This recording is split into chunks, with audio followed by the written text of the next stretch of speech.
आपकी प्रगति।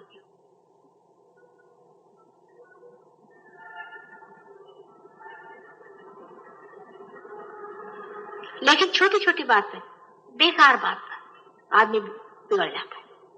आदमी का दिमाग है कि क्या समझ नहीं आता। अरे तुम्हारे लिए तो परम महान परम सत्य तुम्हारे लिए देने के लिए हम खड़े हैं, और सबके सामने निर्भयता से हम कह रहे हैं। ये सारे जितने बड़े बड़े साधु सन्यासी सब जंगलों में जाके छिपे हुए, उनकी हिम्मत नहीं इतना सत्य कहने। वो कहेंगे तो उनको सब आप चढ़ा देंगे सूली पर। मुझे को क्या कम करते हो? मेरा भी जहां देखो वहां अपमान करते ही रहते हो, छोड़ते नहीं मुझको भी।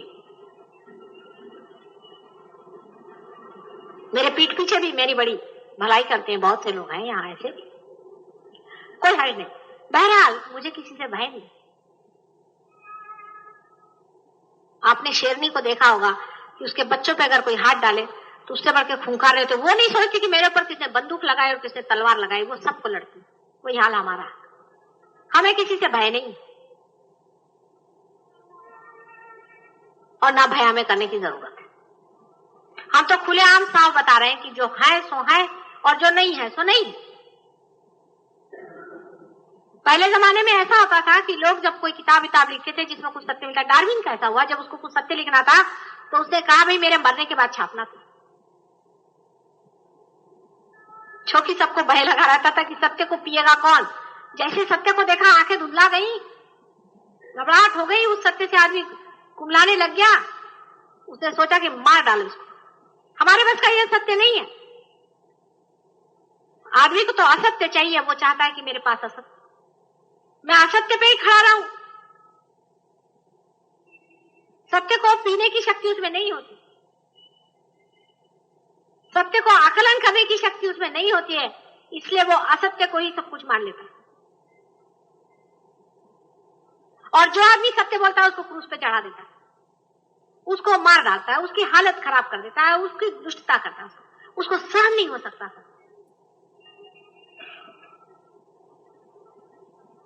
ये सत्य के साथ है। सत्य को झेल सकने की आज कलयुग में शक्ति है, मैं ये जानती हूं। आज तक नहीं हुई थी, लेकिन अब शक्ति है। लेकिन जो सत्य है उसका पड़ताला भी मैं आपको प्रैक्टिकल यहाँ दिखा रही हूँ, कोई चीज से नहीं। अभी इन्होंने मुझसे कहा मेरा माता जी हाथ राइट हैंड बंद हो गया वाइब्रेशन। मैंने कहा बेटे 10 जूते मार के आओ उनको। जैसे मारा, देखिए अभी सामने बैठे हैं, इनके वाइब्रेशन शुरू हो गए। अभी मैं इधर ही बैठी हूँ, ये प्रैक्टिकल तुम देख लो, ये प्रैक्टिकल तुम्हारे सामने है।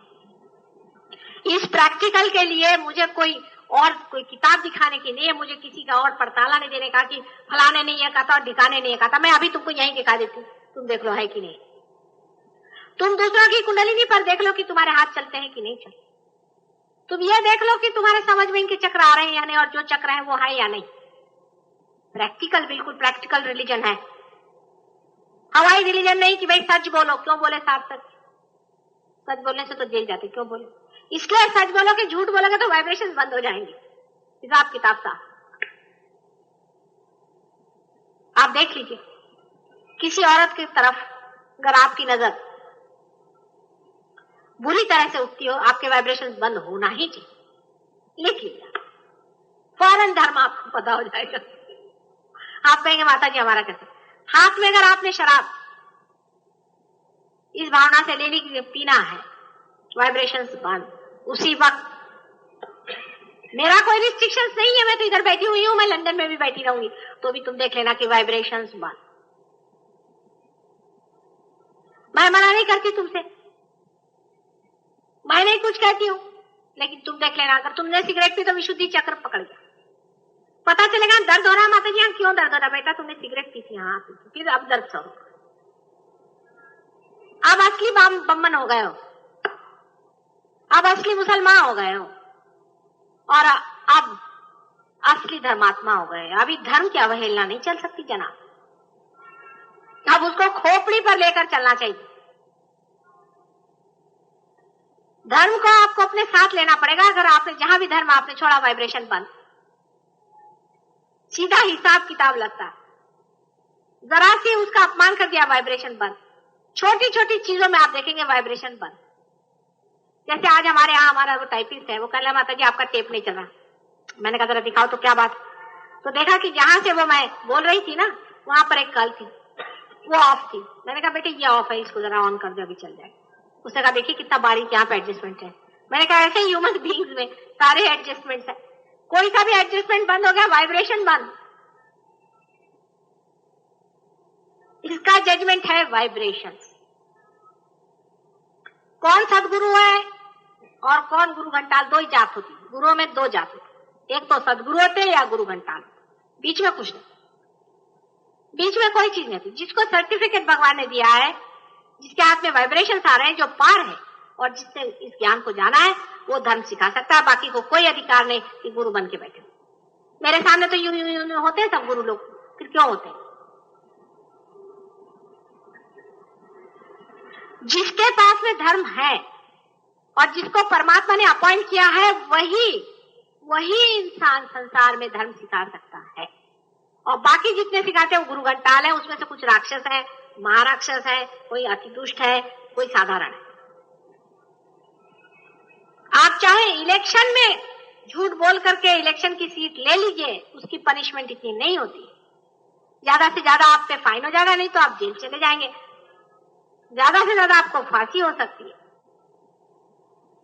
लेकिन धर्म के मामले में जिसने भी इस तरह के धंधे करे हुए, उसके लिए बहुत बड़ी सजा मिल सकती है। उसके लिए पाताल लोक से लेकर के 7 पद तक इतनी भयंकर योनियां बनाई गई कि इन लोग को बच के रहना चाहिए।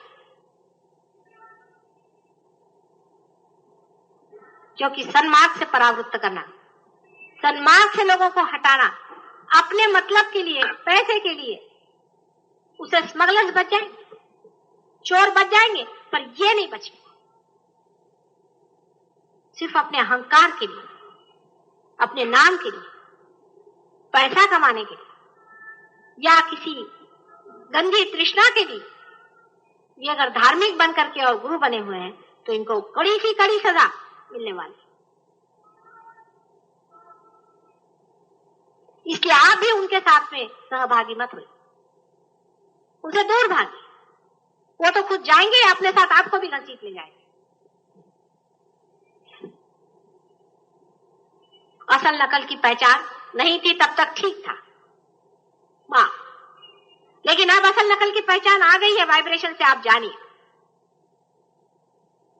इस पे शंका करने की कोई बात नहीं।